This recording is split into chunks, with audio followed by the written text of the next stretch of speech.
If you're the eldest daughter or one of the eldest daughters, then you already know the pressure. This video is going to be talking about how it is being the eldest child or the eldest daughter in a household in the UK, and some of the issues that can happen to us and just some of the things we go through and how to really heal from that. Okay guys, so let's get into this video today. So let me just talk a little bit about my story. I think, I'm the second eldest daughter of the house. It was me and my older sister out of 6 children. And we had massive age gaps between us, which is why I feel like I can still talk about this video.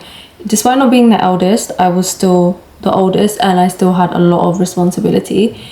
And me and my sister kind of shared that out between us. 6 siblings, 4 girls, 2 boys. Me and my older sister definitely had that kind of second mum vibe. So we definitely had to be there in terms of taking care of our younger siblings, especially when my mum was working. And obviously at the time I didn't live with my dad, I only lived with my mum. Made me extremely responsible from probably the age of around 12 to 13. I knew how to kind of all the chores around the house. I knew how to take care of a baby at that age. And this is something that so many of us girls can actually relate to. And it's not necessarily like a bad thing, because it really helps us mature quite early. And we actually know how to do a lot of things. But the bad thing that comes with that is essentially I shouldn't have had to be responsible for so many things at the age of 12. I should have been able to kind of enjoy my childhood, enjoy coming into my teenagehood without that added pressure of taking care of family. If you're a teenager or you've been a teenager, you already know how hard it is to maneuver through those stages of being a teenager. So many teenagers go through things like suicide, relationship issues, mental health issues. They don't understand what's happening with their hormones and their bodies. You become very moody and very withdrawn. And I went through all of that, but I had to also get it together because I had to clean the house and I had to take care of my siblings. And luckily I wasn't the cook, I was the cleaner. And then if we needed to cook, then either my sister would do it, and if she wasn't there, then I would do it. So at least I had my older sister to help me, right? But yeah, I had to mature at a very young age, and I just don't think that was very good for my mental health, because I was still a child and I had to act like an adult. And I think that's really affected how I am in my adult life, because now I look at people that can't do the things that I can do weirdly. Especially when I was younger, when I was like 18, I used to look at other people that didn't know how to clean or cook or do anything, like they were weird. And it's not really fair, because they were just turning into adults themselves. Like that was probably the age where they had to start learning, and that was probably normal. But I used to look at people like, oh, you can't do that? And everyone would look at me like, how do you know how to do that? You shouldn't really know how to do that until like now. Also, being the eldest daughter came with a lot of lack of emotional support, because I had to grow up very quickly and I knew how to do a lot of things. I think it makes our parents assume that we're emotionally fine and we don't need any support with anything. And yeah, it just comes with that expectation like, oh yeah, she's good because she knows what she's doing in life. And then they worry more about like the younger children. That's my kind of story, that's what I went through. But I know like nothing has changed, because that was back in like the 2010s. And when I'm on TikTok and things like that, I can see that nothing has really changed that much. There's girls that are still going through this, which is why I wanted to make this video. So you guys have something to relate to, you have somebody to relate to. Some of the issues that going through that period of my life has actually caused me, I'm a lot better now, but a couple years back I could never ask for help. So if in a romantic relationship, or like even now my husband, when we first got together, he noticed that like I'd never ask for help. If I was doing stuff in the house, like I'd just do everything and I wouldn't ask him for any help. And then I'd get burnt out, and then I'd get annoyed at him for not helping me. But I didn't ask him for the help. So that essentially became my responsibility, like that's something that I had to then learn or unlearn. I also became a big people pleaser. I just did everything that I thought that people wanted me to do, so they liked me and they thought that I was helpful, and I thought that's how you get people to like you, and that's how you kind of remain good. But essentially that's not what it is. That actually makes you more hurtful person, because then you feel a lot of resentment because you've done all this people pleasing and now you're mad because either people don't do the same for you or you realize that you've done too much.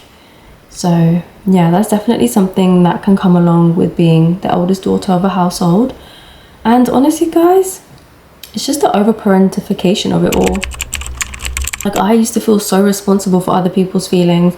Like, if I saw somebody, so like if I was around my friend or around my husband or something, and I realized that like, oh, they're overthinking about something, oh, they look a bit sad, I would take responsibility for that.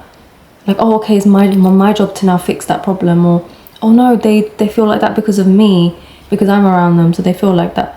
But they're probably just going through their own internal stuff, and it had nothing to do with me. So those are a few of the issues that I realized that kind of came with me throughout my adulthood. And I've been on a healing journey, and now I'll be honest with you, I feel like I don't do any of those things anymore. So let me give you guys some tips and tricks. Okay guys, so whether you're an adult or you're still a teenager, what you need to start doing first and foremost is setting those boundaries. The reason why I say this is so important is because people don't know what your boundaries are. They don't know what you like and what you don't like. They don't like what you want to accept and what you don't want to accept. That is our responsibility. So we have to take a little bit of accountability for that, girls.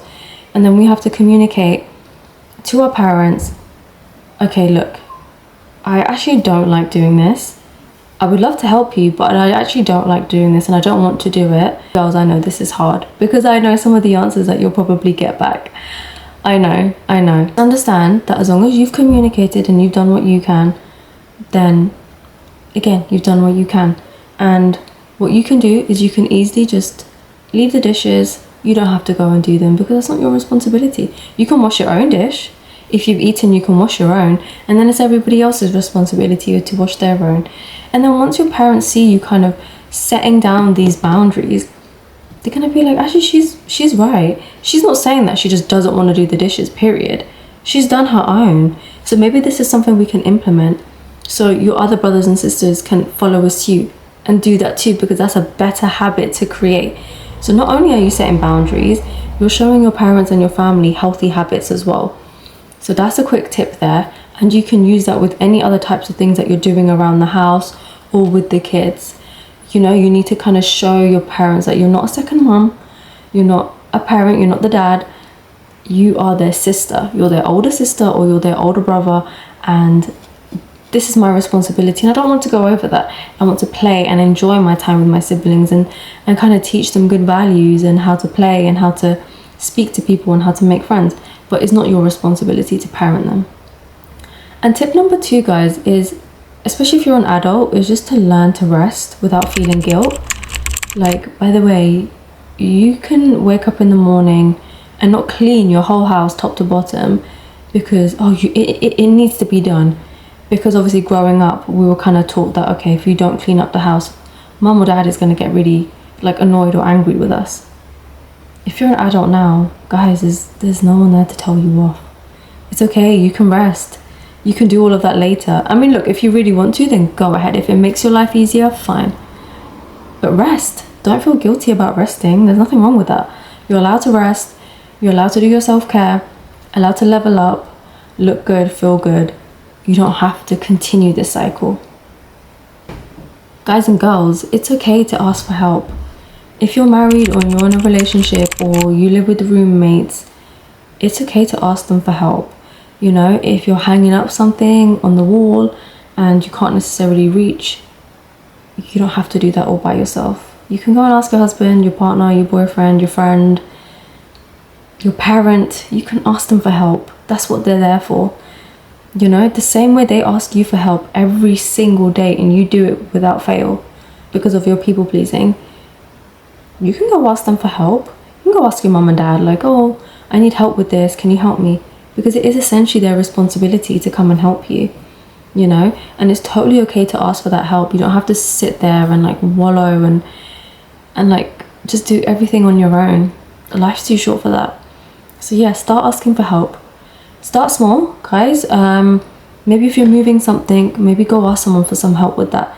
And then they'll slowly start to realize that actually you're a human being, you need help too. You're not Superwoman, you're not Superman, like you also are human. This is my favorite one, is to just like reconnect. This is whether you're a teenager or child or an adult.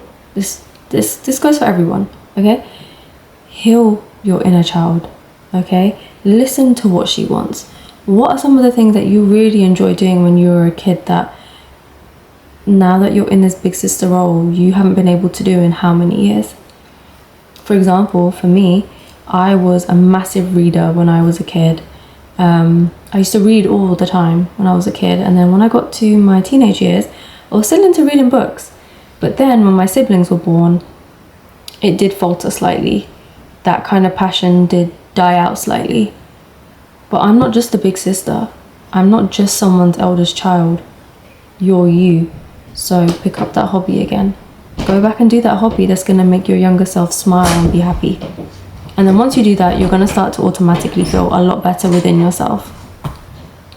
Just some quick little advice to all the big sisters out there. You can put yourself first. There's nothing wrong with that. In fact, you should be putting yourself first. Because how do you expect to be a good person, a good big sister, and a good daughter, and just yourself, if you don't put yourself first? It's okay to put yourself first. You're not a mom, you're not a parent, you didn't choose that. So you need to put yourself first, girl. It's fine. My second piece of advice is you don't have to fix everything. Not everything is fixable. Don't carry that into your new relationships. If you're dating, don't carry that into your new relationship. If you're living alone now, again, you don't need to fix everything. Not everything is your problem. Sometimes that problem is for someone else to fix. It's not yours. You carry on fixing your own problems and then everything will be good. You really don't have to be strong all the time. It can be extremely frustrating to always have to be the strong person all the time in a situation.